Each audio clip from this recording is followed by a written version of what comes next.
Bossing Vic Soto, muntik nang may makwento, ano kaya ito? Maine biglang kinabahan, pinigilang may sabihin si Bossing at Miles.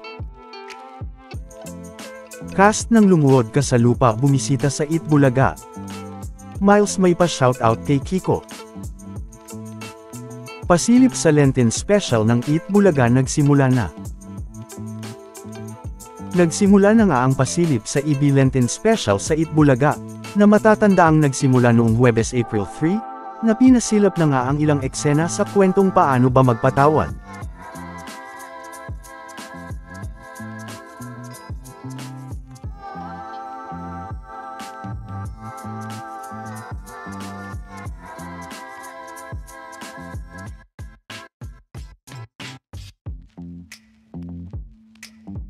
Nagaya nga ng laging ginagawa ng Eat Bulaga, tuwing may Lenten Drama Special, ay may pa-contest ulit sila sa paggaya sa eksenang pinakita.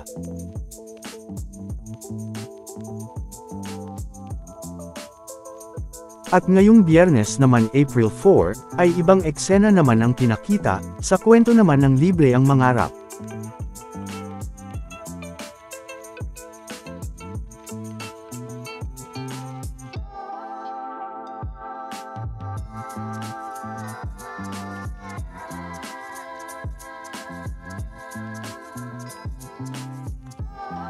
At syempre, may mga bagong contestant naman, na gumawa sa eksenang pinakita sa Lenten Special.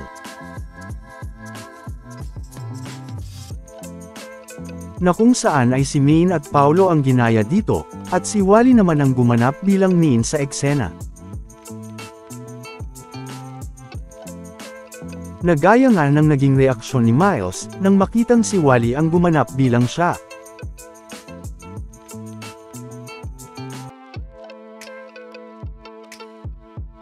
Ay makikita din nga ang nakakatawang naging reaksyon dito ni Maine, nang makita si Wally, na gumanap bilang siya sa kwento.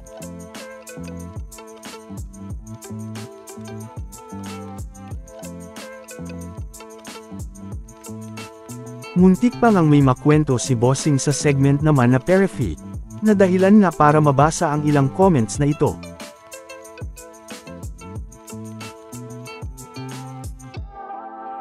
Ito nga, ay habang pinag-uusapan ang mga role ng singing queen sa Lenten Special ng Eat Bulaga, noong Huwebes April 3, nagaya nga ni SQ Sam bilang Faith, na anak ni The Barkads Jose sa Paano Ba Magpatawad.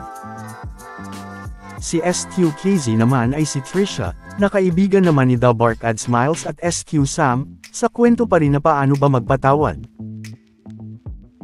Si SQ Eunice naman bilang Abby, na kaibigan din sa kwento. Isang nurse naman si SQ Jean bilang Nurse Carol, sa kwento naman ng Happy Pill. At syempre, ay kasama din sa kwento ng Happy Pill si SQ Ann. Pero, habang kinukwento nga ni Bossing ang role ni SQ Jean bilang isang nurse, ay tila may muntik na nga itong makwento, sa mangyayari sa Happy Pill, na dahilan nga para hindi na ito ituloy ni Bossing, kaya naman, ay makikita nga ang nakakatawang naging reaksyon dito ni Bossing. Kaya naman, ay pagkatapos nga ng nangyari, ay napasabi na nga lang dito si The Barkads Paulo, ng spoiler alert.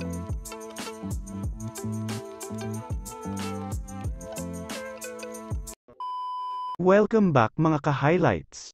Bago tayo magpatuloy ay maaaring mag-subscribe at i-click ang notification bell para updated kayo sa mga susunod pang videos, at paki-like na rin ang video, share at mag-comment na rin. Maraming salamat po. Ngayong Biyernes naman April 4, ay bumisita naman sa Eat Bulaga, ang dalawa sa cast ng Lumuhod Ka sa Lupa, gaya ni Angela, at ganun din si Ren.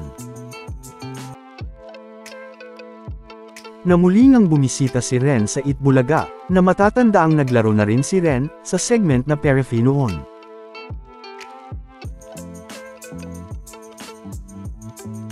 Pero, pagkatapos mabanggit ni Miles ang Lumuhod Ka sa Lupa, at kung anong oras ito mapapanood, ay bigla nga itong may shinout out, at sinabing shoutout sa'yo. Kaya naman, ay makikita nga ang naging reaksyon dito ni Ren at ganoon na rin mismo si Miles, pagkatapos niya itong sabihin.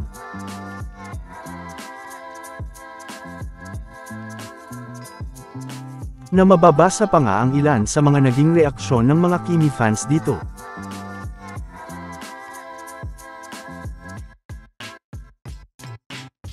Isa pa nga sa mga bumisita sa Itbulaga, at nag-perform naman sa EB stage, ay ang harana pop heartthrob na si Dylan Minor, na nagpakilig naman sa mga studio audience, at mga netizen.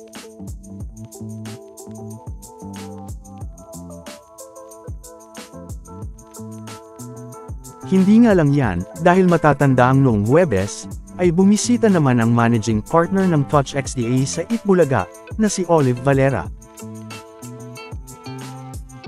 na mainit ngang binati at winelcome ng mga Dabark ads. Samantala, ngayong Biyernes din nga, ay tila may gusto ngang sabihin si Miles patungkol kay Dabark ads main, pero bigla nga itong pinigilan ni Main.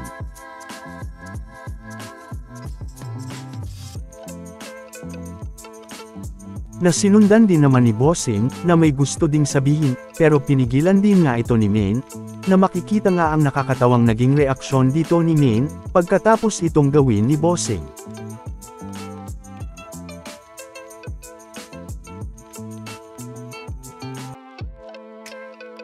At dahil nabanggit ni Main na live ang Itbulaga ngayong Biyernes, ay tila may kinalaman nga ito sa naunang taping nila sa segment na Periphery, para sa pre-recorded episode nila sa Lunes.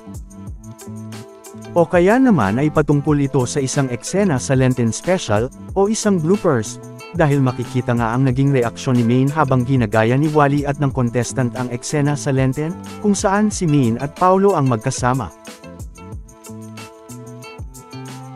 Ganon na rin nga nang pinakita ang eksena ni Main at Paolo, na kung saan ay makikita ngang may ibang ginagawa si Main habang pinapakita ito.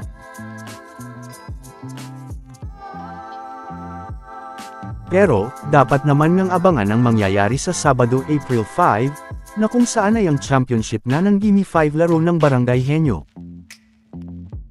At bukod nga dito, ay nabanggit nga ni Bossing sa segment na Sugod Bahay Mga Kapatid, ang mga magiging news daw ng bawat barangay, na nakapasok sa championship ng Gimme 5. Na naulit pa nga sa segment naman na The Clones, na kung saan ay si Dabark Ads Ryan naman ang nag-anunsyo nito.